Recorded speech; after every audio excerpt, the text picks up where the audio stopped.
믿음은 하나님이 강조하신 것을 믿는 것이다. 오늘 강조하신 것이 무엇일까? 그 중에 우리의 믿음 가운데 하나님이 강조하신 것. 교회 오면 교회 안에서 기본 수칙들이 있습니다. 찬송하고 말씀 듣고 기도하고 이런 거는 교회 안의 규칙들입니다. 그럴 때 이런 규칙들을 이렇게 여러분들이 생각하면서 예배하고 가는 겁니다. 근데 이를 너무 무시해 버린 일이 있다면 옆 사람들에게 거슬려지겠죠. 우리가 지난번 이태원 사건을 통해 가지고 이곳에는 기본 안전 수칙을 지키지 않고 장사 속으로 하다가 많은 인명 피해를 입었습니다. 149명, 150명 이런 얘기를 하죠. 왜 그렇습니까? 기본 안전 수칙을 안 지키고 노는 것이 중요하고 즐기는 게 중요하다 보니까 생명과 안전은 안중에 안 줍니다. 오늘 여러분이 이 자리에 앉아서 영적인 것도 예배하는 것에 마찬가지입니다. 기본적인 것을 지킬 수 있는 그런 것으로 되어져야 됩니다. 그래서 예배 시간은 하나님을 만나는 시간이다. 그럼 예배 시간에 하나님을 만나는 속에 우리가 하나님을 믿는 사람이 하나님이 어떤 일을 하셨을까? 이런 것들을 사건과 문제와 일들을 통해 가지고 여러분이 하나님이 강조하신 것을 오늘 시대와 현재를 보면서 찾아내는 것입니다. 그걸 내게 다시 한번 현장으로 가져오는 것입니다. 그럼 첫 번째로 시대의 위기 때 강조했던 성경에 알려주었던 창세기 3장의 문제는 하나님을 떠남을 통하여 죄와 사단에 잡혔을 때 하나님은 답을 주면서 창세기 3장 15절에 여자의 후손을 통하여 뱀의 머리를 박살내겠다는 그 언약을 주셨습니다. 그러면 창세기 3장을 보면서 우리는 하나님이 천지를 창조하시고 문제가 올 때마다 강조하신 것이 뭡니까? 하나님을 만나라. 우리 부모님들이 아이들에게 좋은 옷을 사주고 또 여러 모습으로 해가지만은 아이들이 유치원에서 놀이터에서 놀 때에도 옷을 사주지만은 중요한 것은 아이가 다치지 않기를 부모는 원하는 겁니다. 옷이 중요한 게 아니에요. 안 다쳐야 되는 거예요. 그러면 마찬가지로 하나님의 관심은 에덴 동산이 아니라 어디에 있습니까? 우리에게 있습니다. 이 자리에 예배하는 여러분이 지금 하나님의 관심이에요. 아담도 역시 에덴에 있었기 때문에 행복한 것이 아니라 하나님과 함께 하기 때문에 행복한 겁니다. 행복한 근원이 하나님과 함께 할 때 것입니다. 그런데 그걸 잊어버립니다. 그러면 다시 해보겠습니다. 말씀을 듣지 않고 자기 생각대로 자기 욕심대로 가다가 결국 사단의 말이 들리기 시작했고 하나님을 떠나게 됩니다. 뭡니까? 자기 욕심. 그때 하나님은 아담에게 다시 하나님께로 돌아오는 길을 알려줬습니다. 구원자가 오실 것이다. 그래서 창세기 3장 15절이 중요한 것입니다. 아담과 하와에게 이 언약을 붙잡고 이 아담과 하와가 후손들에게 계속 전달을 한 것입니다. 시대가 흐르면서 네피림 시대가 오기를 시작합니다. 시간이 많이 흘러갔지요. 그 후손들이 어디에 빠집니까? 풍요와 쾌락에 빠짐으로 하나님의 언약을 잊어버리게 됩니다. 그걸 우리는 네피림 시대다 이렇게 얘기하죠. 창세기 6장 5절에 보니까 그들이 어느 정도로 마음이 쾌락과 풍요와 죄짓는 데 있었는가를 알려줍니다. 마음과 생각이 계획하는 것들이 항상 악한 데 있는 거예요. 죄를 짓는 것을 일삼는 거예요. 마치 살인한 사람들이 미안한 것도 없듯이 당연한 것처럼 여기는 것처럼 죄 짓는 것을 일삼았다. 그때에 6장 6절에 보니까 하나님이 내 이 땅 위에 사람 지은 것을 후회했더라. 여러분이 부모님이 자식을 놓을 때에 행복하고 기뻐하고 좋아서 이렇게 낳았는데 나중에 참 네 같은 것은 없었으면 좋겠다. 이래보면 어떻게 되겠습니까? 차마 그 말을 못 하겠죠. 그죠? 너무 예먹이고 힘들어하는 것도 뭐 차라리 어디 가보면 좋겠다. 그 하나님이 사람 지은 걸 이때 얼마나 후회를 했던지 몰라. 그랬을 때 그때에 하나님께서 노아를 통해서 방주를 만들어서 저들을 살리는 언약을 줍니다. 그래서 방주 언약을 다시 또 전달을 해가면 또 갑니다. 시간이 흐르면서 사람들이 또 언약을 놓쳐버리기 시작합니다. 결국 우리가 하나님을 숭배하는 것이 아니라 하나님처럼 높아지려고 탑을 쌓기를 시작합니다. 그것을 우리는 바벨탑 사건이다. 그때 하나님께서 바벨탑을 짓던 사람들을 언어를 다르게 봅니다. 못 짓도록. 언어가 통하는 사람들끼리 모여 사는 것을 우리는 부족 사회라고 얘기를 합니다. 그렇게 사람들이 흩어지고 하나님의 언약을 잊어버린 백성들에게 하나님은 아브라함, 이삭, 야곱, 요셉과 이들을 통하여 언약의 가문을 통해서 다시 언약들을 회복하게 만들어 갑니다. 그래서 창세기 12장 1절에서 3절에 보면 너희 고향 친척 집을 떠나라. 내가 내게 지시한 땅으로 가라. 내가 큰 민족을 이루어서 이를 당할 자 없도록 만들어 주겠다. 여러분, 시간이 흐르면서 이제 노예 시대로 옵니다. 요셉 이후로 출애굽기 1장 8절에 보니까 요셉을 알지 못하는 새 왕이 일어나서 애굽을 다스린지라.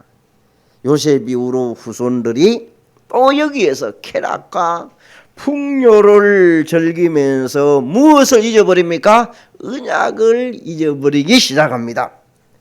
그래서 결국은 힘을 잃어버리고 애굽에 정복되어서 430년 동안 노예 생활을 하기를 시작합니다.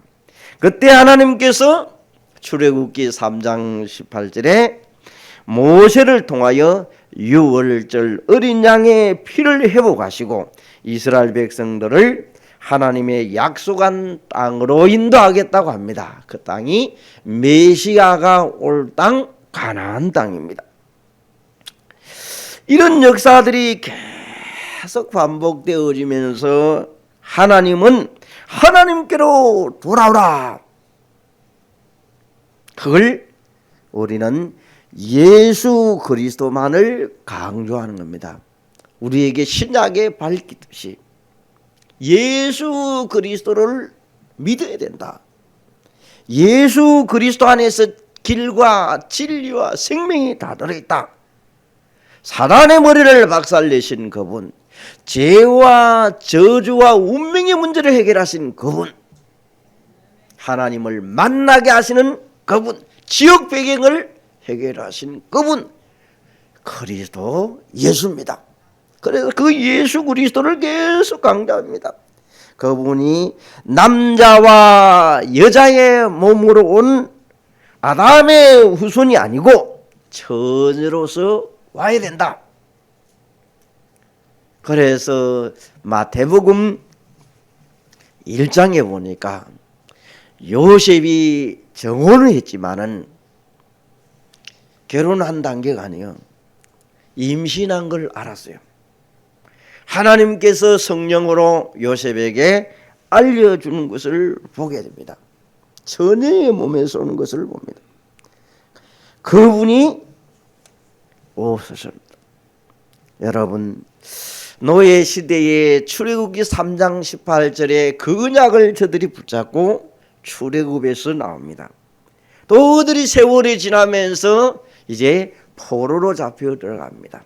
블레셋에 포로되고 아람 나라에 포로되고 포로됩니다. 그때마다 언약을 잊어버리는 단계입니다. 이 언약의 힘을 잃어버리니까 포로되고 노예되고 속국이 되어집니다. 전쟁을 당하며 젊은이들이 포로 끌려갑니다. 언약의 힘을 놓쳤을 때 벌어졌던 내용들을 봅니다. 여러분, 포로되었을 때 이사야 7장 14절을 오늘 우리가 읽었습니다. 처녀가 잉태하여 아들을 낳을 것이라. 그 이름을 무엇이라? 임마누엘이라. 하나님이 함께 한다는 겁니다. 임마누엘의 뜻은 오늘 여러분이 하나님을 만나고 하나님과 함께 해버리면 끝나는 것입니다. 이제 식민시대 이제 완전히 속국되었습니다. 여러분, 그때에 마태복음 1장 21절에 이름을 알려주면서 예수라고 이름을 지으라. 그 이름이 저희 백성을 죄에서 구원할 자. 그 예수를 알고 마태복음 16장 16절에 주는 그리스도시요 살아계신 하나님의 아들이라고 고백한 베드로에게 음부의 권세를 이기게 하시고 기도 응답을 주시고 하나님이 그와 함께 하겠다는 것을 알려줍니다. 여러분, 자, 속국된 상태에서 언약의 백성들이 힘을 잃어버리니까 완전히 식민의 지배를 받으면서 탄압을 받기 시작합니다. 로마는 예수 믿는 사람을 잔인하게 탄압합니다. 죽입니다. 가장 잔인하게 죽인 왕이 로마의 황제 네로 황제라고 얘기하지 않습니까? 유대인들을 학살하는. 저들이 어두운 밤을 밝힌다고 기독교인들을 십자가에 매달고 기름을 부어서 횃불로 사용도 하기도 하고, 여인들을 죽일 때에는 발을 묶어서 한 발은 나무에 메고 한 발은 땅에 대가지고 죽을 때까지 한 발을 매달아 놓고 그리 죽기도 하고, 또 사자밥이 되기도 하고, 이 로마의 탄압이 엄청난 거예요. 그런데 그때 당시의 귀족들은 뭐합니까? 즐기고 노는데 정신이 없습니다. 이제 나라를 온통 자기 나라로 만들어 놨으니까. 여러분이 기회가 된다면 우리가 성지순례를 가는 가운데에서 뭐 터키 쪽으로 가는 바울의 1차, 2차 여행을 가는 그런 쪽도 있고, 나중에 로마로 가는, 지금 이태리 아닙니까? 그런 쪽도 가는 길이 있습니다. 기회 된다면 여러분 가보면 온통 그 당시에 일어났던 상황들을 만들어 놓고 사진을 찍어 놨고 현재 보존하고 있는 것들이 참 많이 있습니다. 여러분은 가보면 성지순례를 이래 가면 여행이, 불신자들은 그냥 그 뭐 터키하고 뭐 그리스 간다 하면 그냥 관광으로 가겠지만은 성경을 알고 가는 사람은 관광 가이드와 함께 여러분 보면서 들으면서 여기에서 바울이 순교를 당하고 바울이 고통을 당한 곳이구나 이런 의미 있는 곳을 보면서 보면요 새로워지기를 시작합니다. 그냥 뭐 관광 가면 그냥 뭐 보는 거예요. 즐기는 거예요. 그런데 우리 차원은 틀리겠죠. 바울이 걸어갔던 발자취를 보면서 가는 내용들. 이번에 보니까 2월 초에 가는데 터키 9박 10일짜리가 250만 원 나왔어요. 사람들 들어가더라고 보니까요. 어떤 불신자 가는데 터키하고 그리스 간다는 거 알고 갑니까? 모르고 간다는 거예요. 근데 내가 쭉 얘기를 설명하니까 그런 곳이에요 그러더라고. 가보면 터키는 기둥만 있습니다. 바울의 지었던 그 당시에 성전들 기둥만 다 없어지고 기둥만 남은 거예요. 그걸 이제 그분들이 여행하면서 설명하는데 얼마만큼 그 사람들이 가이드가 이 복음을 아는 사람이 설명한 거야. 그냥 여기가 뭐 바울이 어려움 당하고 뭐 전도했던 사람 디모데가 여기입니다. 자꾸 이런 거 하고 틀리잖아요, 그죠? 성경에 몇 장에 이런 일들을 딱 얘기하면서 하는 거하고 완전히 틀린 거예요. 사도행전 13장에 바울이 여기에서 이렇게 한국 틀리잖아요. 자, 그 내용은 우리가 다 알 수 없는 내용이고 그때 당시에 이제 자 귀족들은 노는데 풍악을 즐기는데 자녀들은 노예로 삼은 하인들에게 맡겼습니다. 노예들이 기독교인들 아닙니까? 이들이 그 자녀들에게 뭘 신겨줍니까? 복음으로 교육을 싹 시켜요. 결국은 로마의 국민이 80%가 기독교인 나중에 됩니다. 심지어 콘스탄티누스 황제의 어머니 모니카가 기독교인이 됩니다. 자기 엄마가 기독교인인 거예요. 이제는 더 이상 기독교를 탄압할 수 없어진 단계가 되어서 기독교를 국교로 공포를 해봅니다. 그런데 이때부터 이제 정치꾼들은 빨리 표 관리를 하기 위하여 교회로 모여들기 시작합니다. 교회가 이제는 막강한 힘을 가지고 있으니까 이때 교회는 이제 많이 모여지니까 복음이 변질되기를 시작합니다. 그걸 우리는 중세 암흑기다 이렇게 합니다. 중세 암흑기 시대에 이제 어느 정도 이제 여기에 문제가 생기느냐, 변질되느냐, 돈을 내고 면죄부를 죄를 씻고 천국 갈 수 있다는 것을 봤습니다. 그게 이제 신부들이 돈 주고 파는 일들이 벌어집니다. 그때 당시에 마틴 루터가 신부였는데 그중 사제였던 루터가 언약을 회복하기 위하여 하나님의 구원은 돈으로 행위로 구원을 받을 수 없다. 오직 하나님은 믿음에서 나며 하나님의 은혜로 주어진 것이라고 마틴 루터가 종교개혁을 시작합니다. 여러분, 교회 안에서 복음이 변질되어지니까 많은 문제들이 오기 시작합니다. 그래서 하나님은 시대마다 언약을 계속 강조하는 내용을 우리는 봅니다. 중세 암흑시대에는 로마서 1장 16절을 주면서 이 복음은 모든 믿는 자에게 구원을 주시는 하나님의 능력이다. 마틴 루터가 이걸 여러분, 그래서 바울도 이 복음을 부끄러워하지 않는다. 복음 때문에 매질을 당하고 복음 때문에 핍박을 당하고 복음 때문에 어려움을 당하도 나는 부끄러워하지 않는다.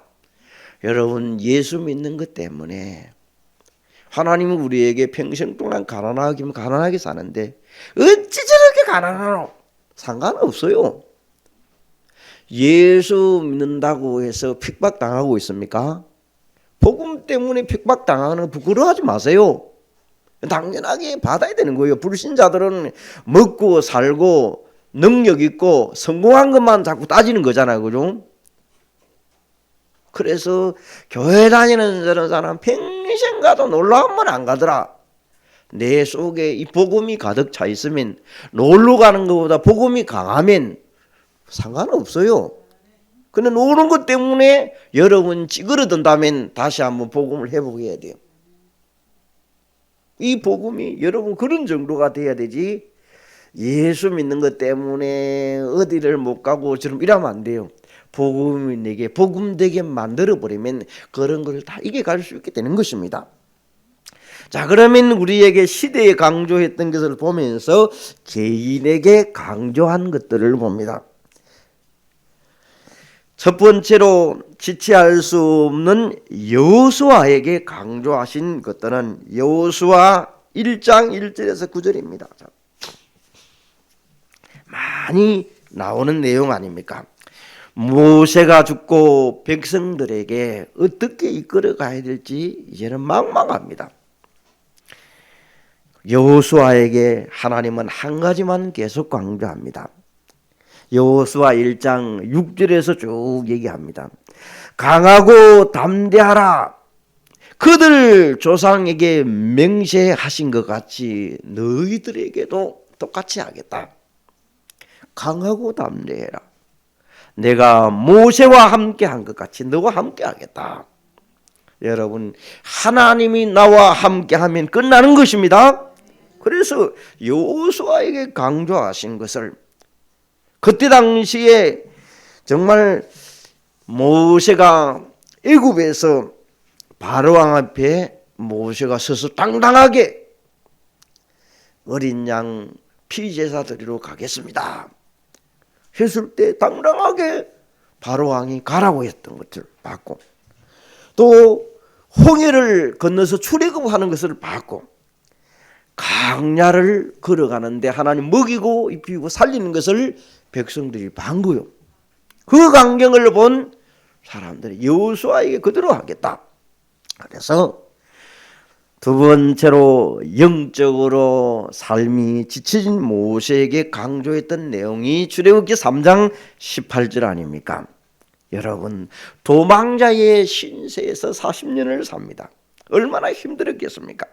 그런데 모세가 호렙산에서 하나님을 만나고 난 다음에 유월절 어린 양의 피가 얼마나 중요하다는 것을 깨달았습니다. 내가 너와 함께 하겠다. 내 신을 벗어라. 거룩한 것이다.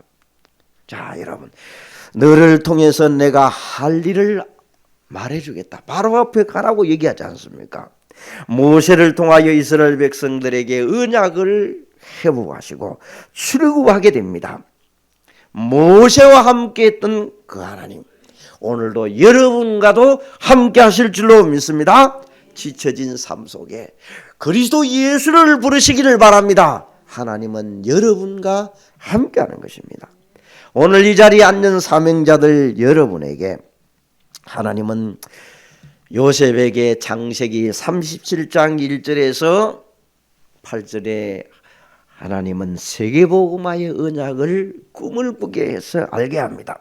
언약을 강조합니다. 그러면서 생명을 구원하시려고 창세기 45장 7절에 보니까 너를 통해 큰 구원을 이루겠다고 말씀합니다. 여러분, 우리 주변의 사람들이 하나님을 떠나서 여러분 고통받는 사람들을 많이 봅니다. 전도 현장에 또 우리 가족들, 친구들 하나님 떠나서 멸망당하고 운명과 사주팔자에 걸려서 영적 문제에 와서 삶에 지쳐있는 사람들 많이 있습니다.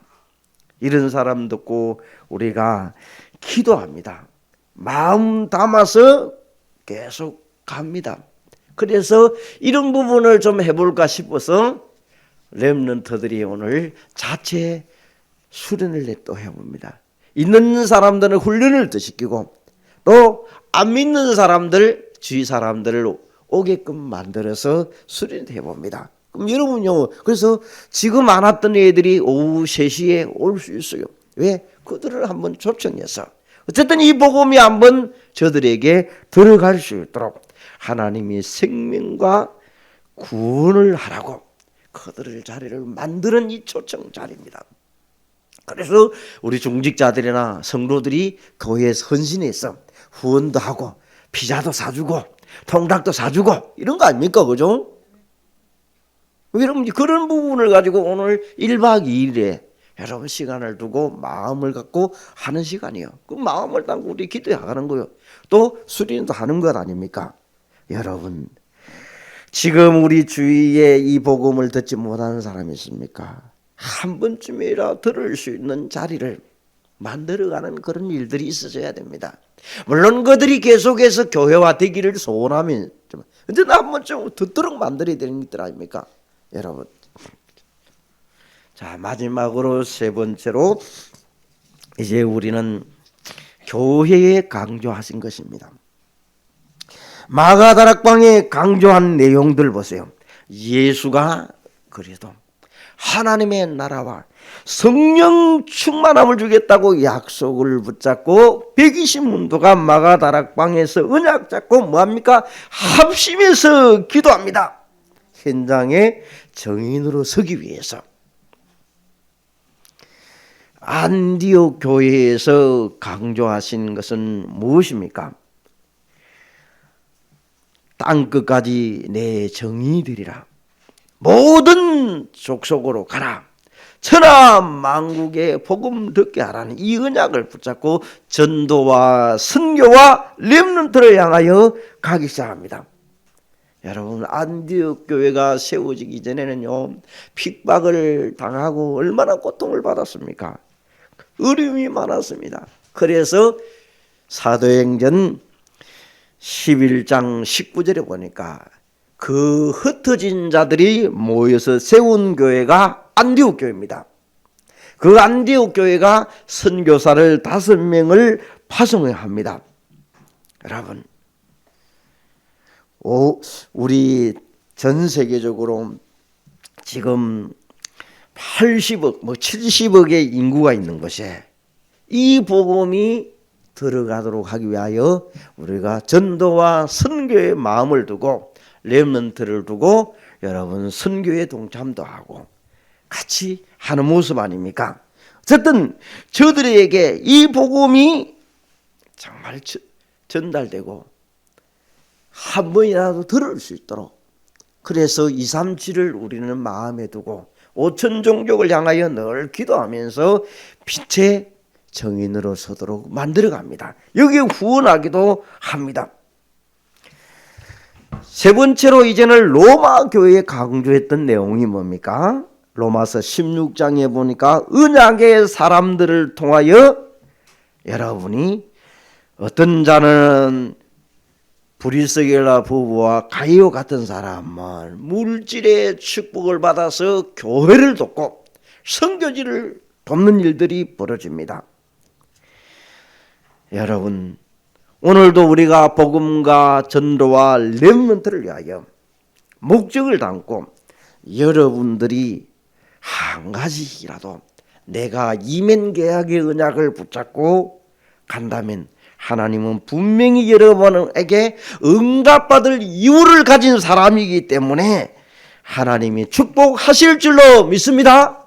그래서 그냥 교회 다니는 사람 되지 마시고 하나님이 강조하신 것 위기 때 강조하시고 내 개인에게 강조하고 우리 교회에 강조하신 것을 찾아서 하나님이 내게 주신 것을 듣고 여러분이 응답으로 만들어내는 반석교회 모든 성도 여러분 되시기를 바랍니다. 감사하신 하나님 오늘도 하나님이 강조하신 것을 내가 믿고 그 축복된 삶 속으로 들어가 마가다락방에 강조한 것과 안디옥에 강조한 것과 로마에 강조한 것이 우리 개인과 교회와 현장이 되게 하여 주옵소서.